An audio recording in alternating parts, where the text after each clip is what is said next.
परिचय। मेरा नाम लक्ष्मी देवी। मैं जदयू से जुड़ी थी, जदयू में उपाध्यक्ष थी और जदयू को छोड़ के हमने जन स्वराज ज्वाइन किया है। और जन स्वराज ज्वाइन करने का क्या लक्ष्य है आपका? मेरा जन स्वराज ज्वाइन करने का ये लक्ष्य है, जैसे जदयू हो या आरजेडी हो या बीजेपी हो, इसमें पैसे वालों का राज होता है और हम लोग जो कार्य करते हैं, इन लोग का राज नहीं है। इसलिए हमने देखा कि जो जन स्वराज में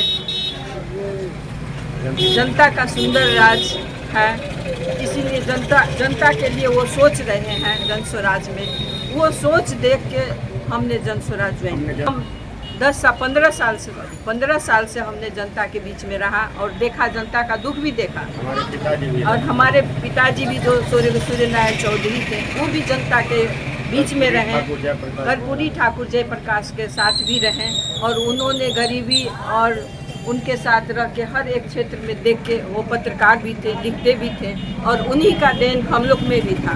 जब हम जदयू ज्वाइन किए तो वहाँ हम लोगों को कुछ ऐसा नहीं, वहाँ भी देखे जिनके पास पैसा है, नोट है, उन लोग को टिकट मिल गया और हम लोग जिसका हकदार थे वो हम लोग को नहीं मिला। कर्पूरी और हम लोग जैसे हम लोग देखे, जो कर्पूरी और जयप्रकाश जी के आधार पर चलने वाले को भी पार्टी हम लोगों को सम्मान नहीं दिया और सम्मान देता तो आज शायद हम लोग वही पार्टी में रहते और आज हम कुछ रहते। वहाँ सम्मान नहीं मिलने के कारण हम जन स्वराज ज्वाइन